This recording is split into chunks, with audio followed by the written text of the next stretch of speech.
What is the biggest misunderstanding about money that prevents people from actually building more wealth? Is it the fear of what's coming or not knowing what to invest in, that they'll lose it all if they invest it? Like, what's the biggest misunderstanding about money that's preventing people from building wealth? There's one thing that differentiates what rich people do and what everybody else does. And it comes down to what your knowledge is based around. I'm telling you this from experience because I grew up in a traditional Indian house where knowledge means go to school, study hard, get a good degree as a doctor. Mm-hmm. We're not talking about any other career, get a good medical degree. That's what it meant, because if you have a good career, if you have a good degree, you are set for life. Wealthy people and those who become wealthy realize that there's a different game of that formal education versus financial education. And once you understand that, now you can start change what you learn.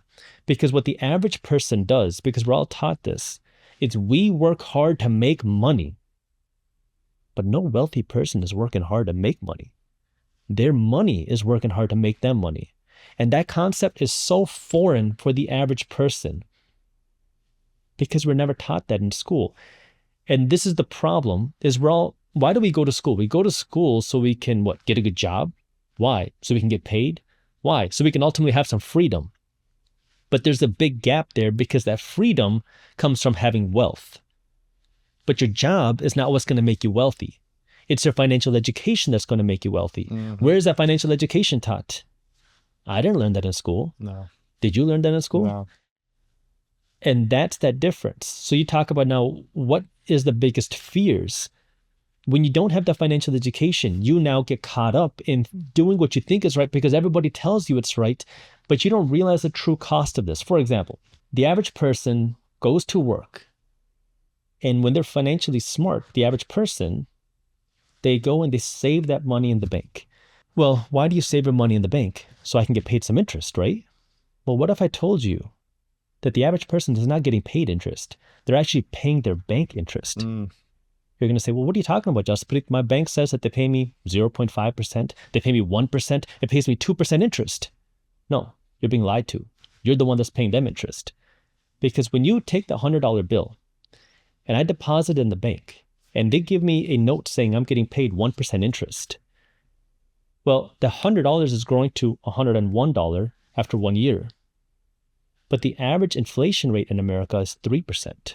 And that's the reported inflation, not the real inflation that many people feel, because real inflation is actually higher than that. So if real inflation or reported inflation is 3%, my $100 grew to 101, but something that cost $100 now costs 103. You're losing money. I'm effectively poor, but that's not all. What happened with the bank? Because as soon as you take the $100 in the bank doesn't just keep the money in a vault. They immediately take that money and they lend it out to somebody else. So they take the $100, they pay you 1%. Now I'm going to charge you 6 or 7% when you want to get a mortgage. I'm going to charge you 18 to 25% when you get a credit card. But you get that 1% thinking, I'm getting rich, I'm getting this interest. But in reality, you're the one that's paying the interest because you are losing value. And right now, our economy is changing because our dollars are losing value. And I don't say this in a very general way. I'm saying this because in 2015, it was one of the worst years for the dollar in the last decade, which means the dollar has lost value. What does that mean? Because the average person thinks that this is some fancy Wall Street jargon. But what that means for the average person is that means it costs more money to buy stuff. Groceries are more expensive. Rent is still more expensive. Going on a vacation is more expensive, while salaries are not keeping up. And so now when you're working hard to make money, you're working hard to save money, you think you're doing the right things because you got a good job, you're working hard, but you're working hard in the wrong direction. And it sucks to hear that because we're taught that that's the right thing to do. But when you start studying what wealthy people do, you realize that they're playing a very different game with a completely different rule book, and we're never taught that. And that's what frustrated me. That's what the only reason why I started creating these YouTube videos is because when I learned this, I was so angry because I did not grow up learning about money. I knew that I wanted to be financially successful. That way I could give back to my dad because I saw how hard he was working. Mm-hmm. But we didn't have that financial education. I didn't know investors. We didn't grow up with that around us. But the people that grow up in that circle, they understand.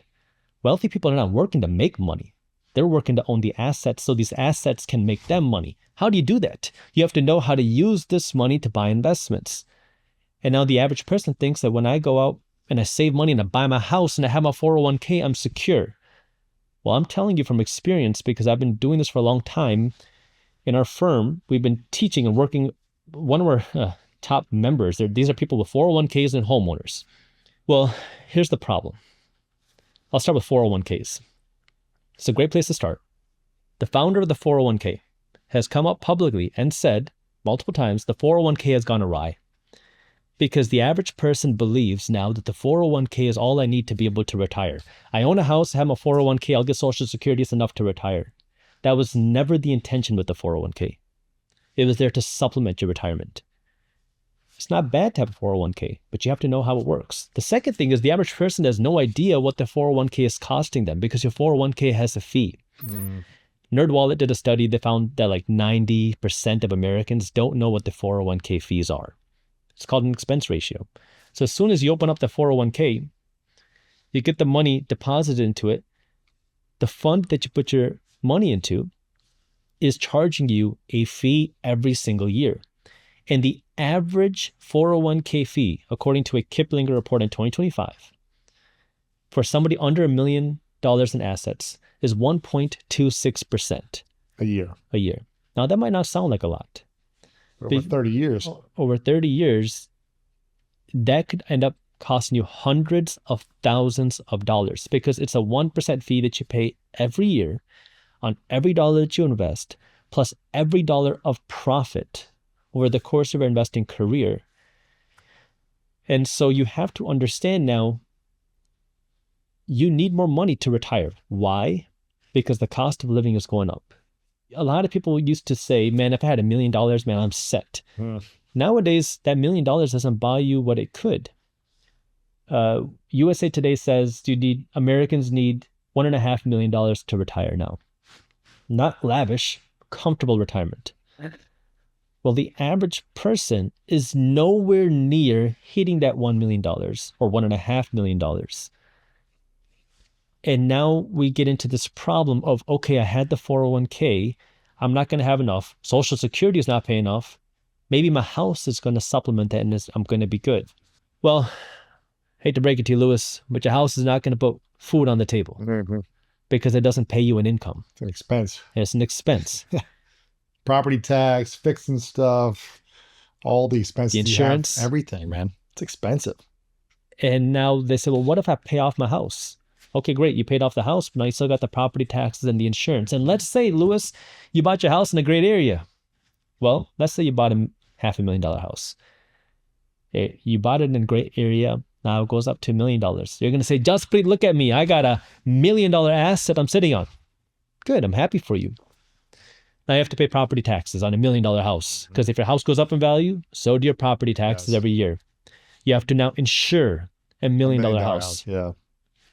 And now what happens is maybe you have an income from your job to keep paying that, but what if you stop working?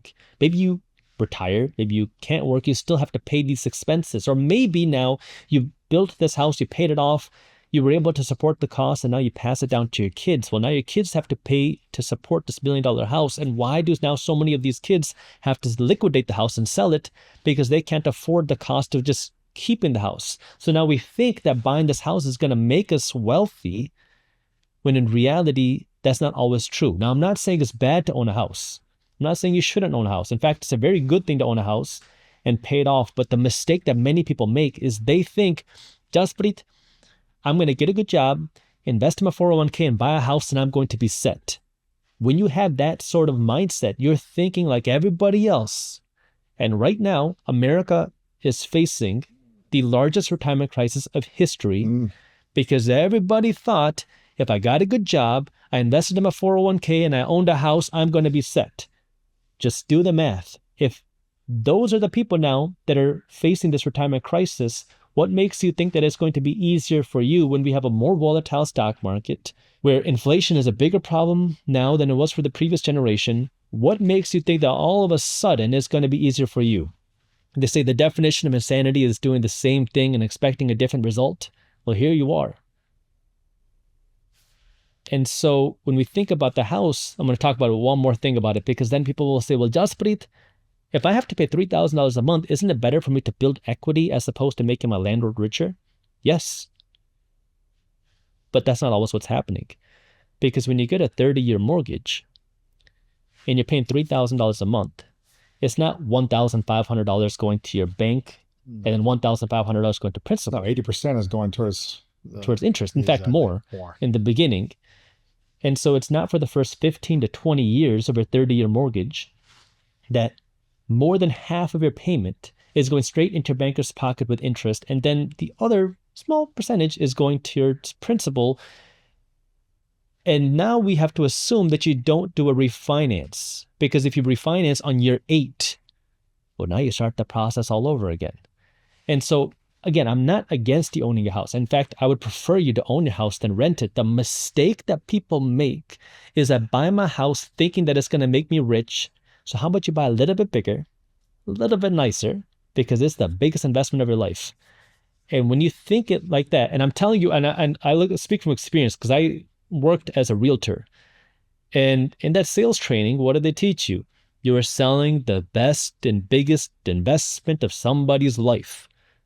Easy to get you to buy bigger when I'm selling you an investment, right? I'm not selling you an expense. Hey, Louis, here's the biggest expense of your life. This is the biggest money pit hole you're going to have. I'm not going to sell. No. If I say, Louis, this is the best investment. This is an investment for your kids. Yeah, your family's going to have memories here for decades. Yeah. And it makes sense. But when you start to do the math, you realize that maybe owning the house isn't as good of an investment as you originally thought. And so this is where now we start to realize maybe some of the things that I was taught was wrong. If you're willing to get over the hump, because sometimes we have that ego, and I had that too. But once you start to realize that, oh crap, I need to do something different, now you realize, what I realized was everything that I was told was a lie. And I need to restart my learning. And it's difficult once you've built a degree, you built the job, you built that foundation. And now you're like, oh crap, I got to start over. But you're not starting over. What you're doing is now just shifting the direction. Yes. And now you can start to accelerate the path towards wealth, which will give you that true freedom. There's nothing that frustrates me more than when things don't move with speed. And when it comes to building a strong daily routine for your life, the tools that you rely on at home should make things run more smoothly without interruptions. And that's the thinking behind T-Mobile's 5G home internet. And big news, T-Mobile now has the fastest 5G home internet according to the experts at Ookla Speed Test. Setup is so quick and simple. No technician needed, and you're online in 15 minutes or less. And the price comes with a 5-year price guarantee, so you don't have to worry about unexpected price hikes down the road. And when I'm working from home, my internet does a lot of the heavy lifting. It's prepping for the next show on the School of Greatness, uploading files, I'm doing Zoom calls, I'm doing meetings. All these different things are all happening, and I need them to happen fast. And with T-Mobile 5G home internet, things move fast and stay smooth. Pages load quickly, files upload successfully, and I can stay focused without constant interruptions. It makes a big difference. Visit t-mobile.com/home internet to check availability today. Price guarantee exclusions like taxes and fees apply. Fastest based on Ookla Speed Test intelligence data. Second half of 2025. All rights reserved. You know, if someone's watching or listening to this right now thinking their entire life has been lied to about money, finances, how to invest, if I do these things, then I'll be safe in the future. What would you say then are the 3 biggest money rules that wealthy people do that most people aren't following? Well, I think you can break it down into 3 steps, because there's 3 stages of wealth. And I'm going to break it down into phase 1, getting the money. Yeah. Phase 2, growing the money. Phase 3, protecting the money. Phase 1, getting the money, is all about now, how are you going to just lay the foundation for your finances? How are you going to make money? And people say, well, what business should I start? What job should I get? I don't care. Do what you believe is right for you. Sometimes it's what you like. Sometimes it's not what you like. Mm-hmm. But you gotta figure out how you're going to earn money. Figure out how you're going to earn more money. And then create a system for your money. So here's a few basic rules. Number 1, if you have credit card debt, if you don't have $2,000 saved up for an emergency, you are in what I call the financial danger zone. Now, I'm going to probably upset some of your listeners right now, Louis, but I'm going to do this because I want people to be better with money. I don't say this to make friends. If you have credit card debt, or if you don't have $2,000 saved up, you should not go and see the inside of a restaurant. You should not go on another vacation. And you should not have a Netflix subscription. Or go to Starbucks or, yeah. All of those little expenses are destroying your finances. Now, why am I saying no Netflix? It's not because of the $15 a month. It's because the average American is watching more than 2 hours. It's actually over 3 hours, but I like to say 2 hours, more than 2 hours of TV a day. And if you're broke with credit card debt, without $2,000, you don't have the luxury to watch TV. You don't have the luxury to. Yeah. You need to use that time to earn money or learn. Develop those skills. To earn money. Now, the reason why I'm so aggressive about this is because, let's assume now you got a little bit of cash saved up. You got $8,000 saved up in the bank right now. If you took the $8,000 today and you invested it, and you could get let's just say 20% return on your money for the next 40 years, you're not going to retire with $500,000. And I'm also going to assume that you never invest another penny again. Only the $8,000 today. You're not going to retire with the $500,000 or $1 million or $2 million or $5 million or $10 million. You're going to retire a decade millionaire with over $11 million. Now you're going to say, Jaspreet, that sounds pretty good. Sign me up. I got $8,000. Well, here's the reality. You're probably not going to get those returns. Do you want to know who is? Amex, Visa, Discover, MasterCard, and you're the one that's paying that. Because the average American household with credit card debt has $8,000. Wow. The average APR on credit card debt is 20%. So if you, instead of making them rich, took that money and you could get those same returns, you would be incredibly wealthy. But that's why they're flying high in private jets with those big buildings. It's because you're working hard to make them rich. So when it comes to that getting money, you got to first lay that foundation, get out of the financial danger zone, and then create a system for your money. I like to teach 75, 15, 10, which is for every dollar that you earn from here on out, 75 cents is the maximum that you can spend. 15 cents is the minimum that you invest. 10 cents is the minimum that you save. This way, now every time you get paid, you're always putting money aside to save and invest before you spend all of your money, because what wealthy people do, we talked about, is their money is making them money. How do they do that? It's because they own the assets. How do they get that? Because they take their money and they don't spend all of it. They always have money to save and invest before they spend all of it. So create 3 bank accounts. Don't do this out of one for your spending money, one for investment money, one for your savings money. Yeah, 75, 15, 10, 75% of every dollar, the maximum you can spend is 75%, is what I'm hearing you say. Yep. The minimum is 15% to invest, and the minimum is 10% to save. And imagine if you could do the minimum to invest would be 40% of every dollar. That'd be incredible. If you're able to invest more than just 15%. You may not be able to with expenses, but imagine if you bump that number up every month. It'd be powerful. And that's now goes into the mindset of how do you build your wealth? Because the first, I'm going to take a step back here, because anytime we talk about money, a common feeling that I think a lot of people feel is, I don't know, Jaspreet, I don't feel right about talking about money, and I don't feel right saying I want to be wealthy. Thank you so much for watching this video. If you enjoy this and you want more inspirational content, make sure to click the subscribe button below and click right here to watch what's coming next.